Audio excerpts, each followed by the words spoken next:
નમસ્તે વિદ્યાર્થી મિત્રો, જયંબે ગ્રુપ ઓફ સ્કૂલ્સમાં તમારું હાર્દિક સ્વાગત છે।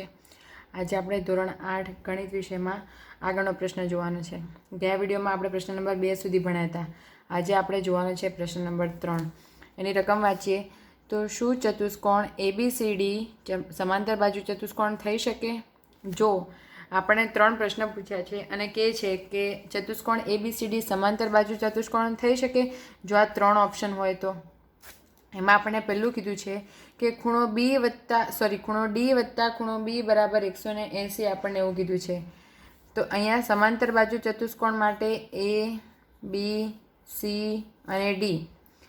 તો ખૂણો B અને D 180 પણ ક્યારે? કા એ એક રેખા પરના બિંદુ હોવા જોઈએ, એક રેખા પરના ખૂણા હોવા જોઈએ અથવા પાસેના ખૂણા હોવા જોઈએ।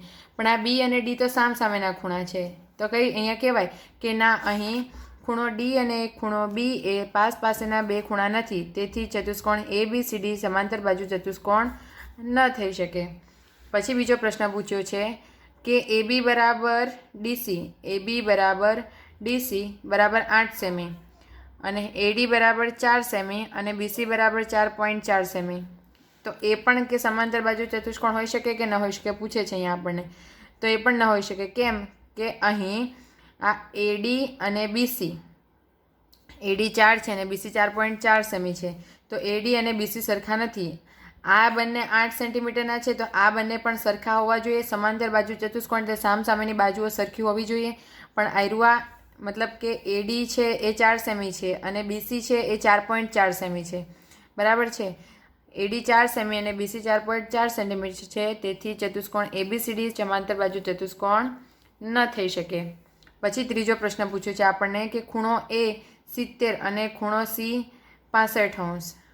તો એ પણ સામસામેના ખૂણા સરખા હોવા જોઈએ છે।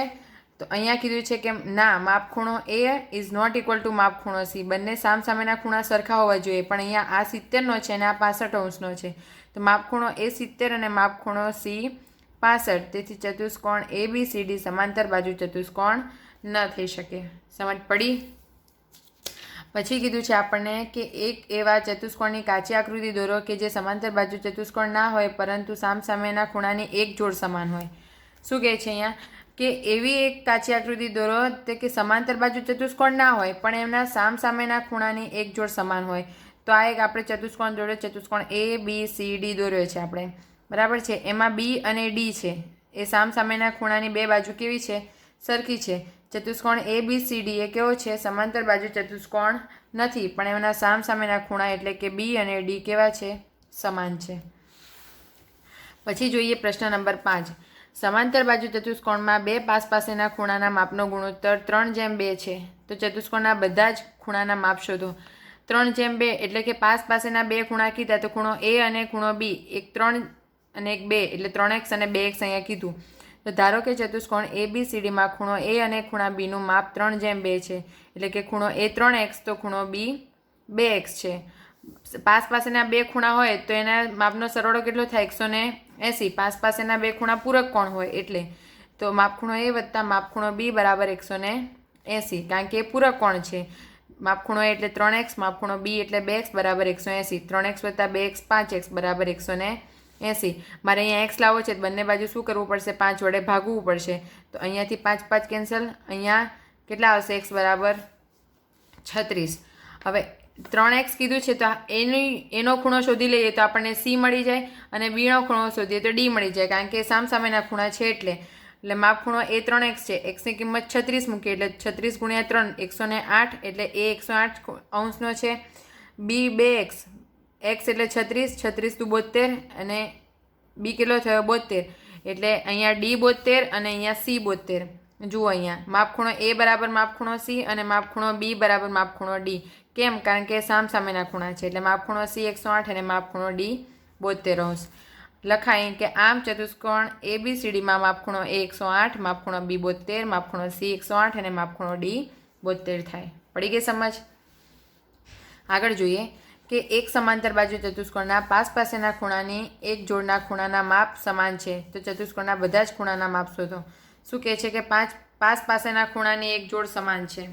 તો જોઈએ અહીંયા કે અહીંયા એક ચતુષ્કોણ લીધું છે, ચતુષ્કોણ ABCD એવો સમાંતર બાજુ ચતુષ્કોણ છે જેના પાસેના બે ખૂણા ખૂણો એ અને ખૂણો બી એકરૂપ છે. એટલે આ બે ખૂણા સરખા છે.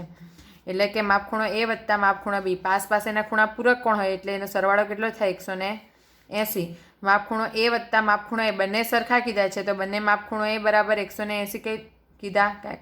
કેમ? કારણ કે માપખૂણો બી બરાબર માપખૂણો એ લીધો આપણે, એટલે બે માપખૂણો એ બરાબર 180. તો ખાલી માપખૂણો એ શોધવો હોય તો શું કરવાનું? બંને બાજુ 2 વડે ભાગી દેવાનું. કા 2ને ઉચકીને બરાબરની બીજી સાઈડ લઈ જઈએ એટલે 180 ભાગ્યા 2 તો શું થાય? 90. એટલે માપખૂણો બી પણ કેટલો થાય? 90. માપખૂણો એ 90 તો માપખૂણો બી 90. જુઓ અહીંયા એ 90 છે તો સી 90 થવાનો, બી 90 મળ્યો તો એ ડી પણ 90 થવાનો. બરાબર છે. માપખૂણો એ બરાબર માપખૂણો સી. આગળનો દાખલો જોયો એમ માપખૂણો બી બરાબર માપખૂણો ડી. સામેના ખૂણા છે એટલે સી પણ 90 અને ડી પણ 90. તો માપખૂણો એ 90, ખૂણો બી 90, ખૂણો સી 90 અને ખૂણો ડી પણ 90. આ ચતુષ્કોણ કેવો છે? લંબચોરસ છે. પડી સમજ? આગળનો દાખલો જોઈએ કે આકૃતિમાં એક સમાંતર બાજુ ચતુષ્કોણ HOPE દર્શાવેલ છે. XYZ એટલે કે X, Y અને Z ખૂણાના માપ શોધો. ખૂણો શોધવા કયા ગુણધર્મોનો ઉપયોગ કર્યો છે તે જણાવો. ચાલો જોઈએ અહીંયા કે અહીંયા ત્રિકોણ પહેલું જોઈએ. ત્રિકોણ HO અને P એના માટે પહેલાં X શોધીએ. એ કેવો છે? HOP એ બહિષ્કોણ છે.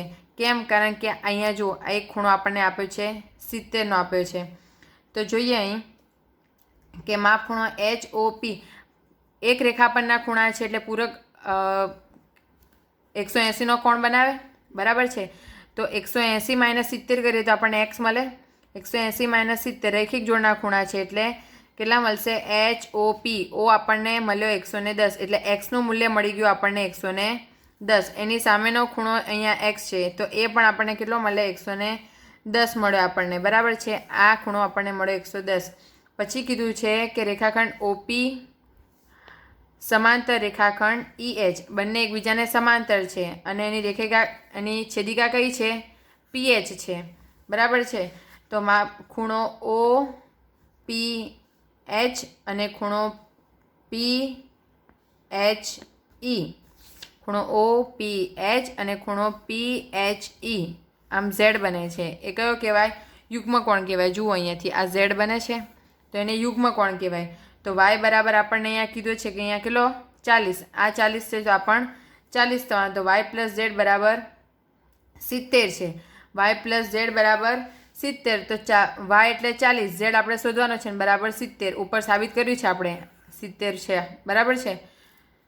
તો શું થશે? z બરાબર zને આપણે સૂત્રનો કરતા બનાવીએ તો 70 - 40 એટલે કે 30. તો xનું મૂલ્ય મળ્યું આપણને 110, y 40 અને z 30. પડી ગઈ સમજ વિદ્યાર્થી મિત્રો? ચલો આગળનો પ્રશ્ન જોઈએ. પ્રશ્ન નંબર 8.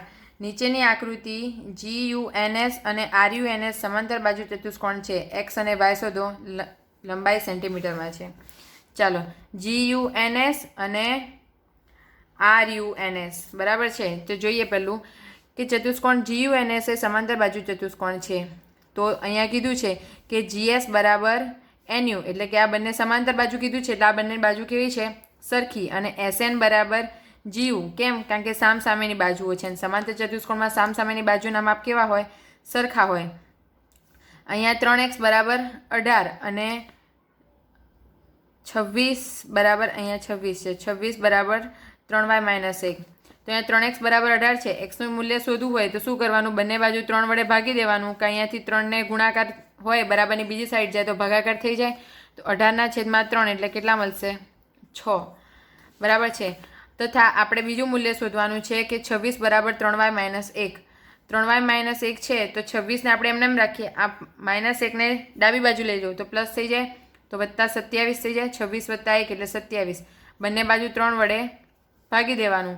તો 3 3 અહીંયાથી કેન્સલ થઈ જાય ને 27 એટલે 3 × 9 = 27. y બરાબર 9. બરાબર છે. એવી જ રીતે અહીંયા કીધું છે કે RUNS એ સમાંતર બાજુ ચતુષ્કોણ છે અને RUSના વિકર્ણો પરસ્પર એકબીજાને દુભાગે છે. બરાબર છે. તો અહીંયા શું થશે કે y + 7 બરાબર 20. બરાબર છે. અને x + y બરાબર 16. ચલો y + 7 બરાબર 20 છે તો 7ને જમણી બાજુ લઈ જાઓ તો 20 - 7 એટલે 13 થાય. તો અહીંયા yની કિંમત આપણને મળી ગઈ. હવે અહીંયા આપણે વાયનું મૂલ્ય મૂકી દઈએ તો એક્સ પ્લસ વાય બરાબર 16 છે, એમાં વાય બરાબર 13 મૂકવાનો, તો એક્સ પ્લસ 13 બરાબર 16, તેને જમણી બાજુ લઈ જઈએ, 16 માઇનસ 13 એટલે કે એક્સ બરાબર કેટલા મળશે? 3. એક્સ બરાબર 3 અને વાય બરાબર 13. બરાબર છે. આપણે અહીંયા સુધી રાખીએ. અહીંયા સુધીનું તમારે તમારી ગણિતની નોટમાં લખવાનું છે અને આ બધા જ દાખલા તમારે પ્રેક્ટિસ માટે ઘરકામની નોટમાં પણ ગણવાના છે. વિદ્યાર્થી મિત્રો, આ દાખલાની પ્રેક્ટિસ કરજો. એકદમ સહેલા દાખલા છે. બરાબર છે. પ્રેક્ટિસ કરશો તો સમજ પડી જશે. Thank you.